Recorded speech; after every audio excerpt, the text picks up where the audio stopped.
ലൂക്കായുടെ സുവിശേഷം 7-ാം അധ്യായം 14-ാം വാക്യം.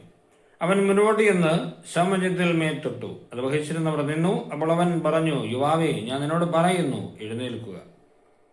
നമ്മുടെ കർത്താവ് നായിൻ എന്ന പട്ടണത്തിലൂടെ ഒരു ജനക്കൂട്ടത്തിനു മുമ്പാകെ സഞ്ചരിക്കുകയായിരുന്നു. ആ സമയത്ത് അവർക്കെതിരെ കുറെ ആളുകൾ ഒരു ശവമഞ്ചവുമായി കടന്നു വന്നു. ബൈബിൾ രേഖപ്പെടുത്തിയ ഏറ്റവും ഹൃദയം തകർക്കുന്ന രംഗങ്ങളിൽ ഒന്നാണിത്. വചനത്തിൽ ഇങ്ങനെയാണ് രേഖപ്പെടുത്തിയിരിക്കുന്നത്: ഒരു വിധവയുടെ ഏകപുത്രനായിരുന്നു മരണമടഞ്ഞ ആ വ്യക്തി.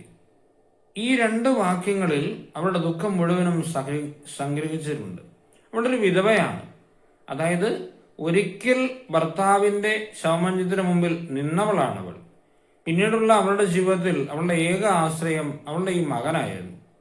പക്ഷെ ഈ മകനെയും മരണം കൂട്ടിക്കൊണ്ടുപോയി. അതായത് അവൾക്കിനി ആരുമില്ല.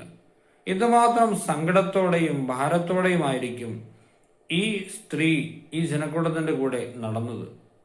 അവൾക്കിനി ഒന്നും പ്രതീക്ഷിക്കാനില്ല ജീവിതത്തിൽ. സങ്കടങ്ങളുടെ ഒരു കൊടുമുടി അവൾ മനസ്സിൽ കൊണ്ടു നടന്നു. തിരിച്ചു ചെല്ലുമ്പോൾ അവളെ കാത്തിരിക്കാൻ ആരുമില്ല. സങ്കടപ്പെടുന്ന നിശബ്ദത മാത്രമുള്ള ഒരു വീട്. പ്രതീക്ഷിക്കാൻ അവൾക്ക് ഒന്നുമില്ല. ജീവിതത്തിൻ്റെ പോലും അർത്ഥം നഷ്ടമായ ഒരു സ്ത്രീ. ഇവൾ ഈ 2 ജനക്കൂട്ടങ്ങളും അടുത്തടുത്തെത്തി. കർത്താവ് ഈ ജനക്കൂട്ടത്തിന് മുമ്പിൽ നിൽക്കുമ്പോൾ, ഈ വിധവയുടെ സങ്കടം കാണുമ്പോൾ കർത്താവ് മനസ്സലിയുകയാണ്. കർത്താവ് മനസ്സലിഞ്ഞ് അവളോട് പറഞ്ഞു, കരയണ്ട. ഇവിടെ ഒരു വാക്ക് പോലും ഈ സ്ത്രീ പ്രാർത്ഥിച്ചതായി നമ്മൾ കാണുന്നില്ല. അവളൊന്നും പറഞ്ഞില്ല. അവൾ നിശബ്ദയായിരുന്നു. പക്ഷെ അവളുടെ നിശബ്ദതയുടെ ആഴം, അവളുടെ സങ്കടത്തിൻ്റെ ആഴം കർത്താവിന് മനസ്സിലായി. കർത്താവ് അവളോട് ഒരു വാക്കുകൊണ്ട് പോലും അവളുടെ പഴയ ജീവിതത്തെ പറ്റി ഒന്നും ചോദിച്ചില്ല. അവളുടെ അവൾക്ക് വിശ്വാസമുണ്ടോ എന്നോ ഒന്നും ഈശോ ചോദിച്ചില്ല. പക്ഷേ കർത്താവ് തൊട്ടടുത്ത് വന്നു.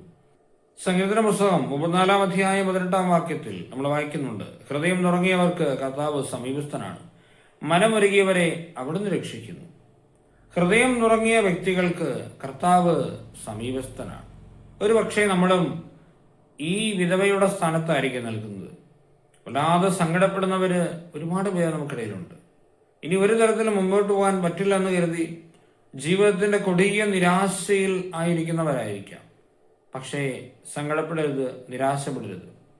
കാരണം ഒരു ജനക്കൂട്ടത്തെ, ശവവും വഹിച്ചുകൊണ്ടിരുന്ന വേദനിച്ച വന്ന ഒരു ജനക്കൂട്ടത്തിനെ ഒരു കരസ്പർശം കൊണ്ട് ആഹ്ലാദാരവങ്ങൾ ഉയർത്താൻ തക്ക വിധം മാറ്റിമറിക്കുവാൻ കഴിവുള്ള ഒരു കർത്താവ് നമ്മുടെ മുമ്പിലുണ്ട്. നമ്മൾ ഒരു കാര്യം മാത്രം ചെയ്താൽ മതി. നമ്മുടെ വേദനിക്കുന്ന ഈ ജീവിതത്തിലേക്ക് അവനൊന്ന് കടന്നു വരുവാനുള്ള ഒരു അവസരം കൊടുത്താൽ മതി. അവനെ ഒന്ന് സ്വാഗതം ചെയ്താൽ മാത്രം മതി. കർത്താവ് തൊടും. കർത്താവ് തൊട്ട് കഴിഞ്ഞാൽ ദൈവം ഈ വിധവയ്ക്ക് സ്വന്തം മകനെ ഉയർപ്പിച്ച് സന്തോഷത്തോടെ തിരിച്ചു കൊടുത്തതുപോലെ നമ്മുടെ ജീവിതങ്ങളിലെയും ദുഃഖങ്ങളിൽ മാറ്റുവാൻ നമ്മുടെ കർത്താവിന് പറ്റും. ഒറ്റ കാര്യം മാത്രം ചെയ്യുക: കർത്താവിന് കൊടുക്കുകയല്ല. കർത്താവ് ജീവിതത്തിലേക്ക് കടന്നു വരട്ടെ. നമ്മുടെ ജീവിതത്തിലെ സങ്കടങ്ങളിൽ, അരക്ഷിതാവസ്ഥകളിൽ, വേദങ്ങളിലൊക്കെ ഈശോയുടെ സ്പർശനമുണ്ടാകട്ടെ. ഈശോ അനുഗ്രഹിക്കട്ടെ. നമ്മുടെ കർത്താവ് ഈശോ മിശിഹായുടെ കൃപയും പിതാവായ ദൈവത്തിന്റെ സ്നേഹവും പരിശുദ്ധാത്മാവിന്റെ സഹവാസവും നമ്മെല്ലാവരും കൂടെ എന്നും എപ്പോഴും ഉണ്ടായിരിക്കട്ടെ, ഇപ്പോഴും എപ്പോഴും എന്നേക്കും. ആമേൻ.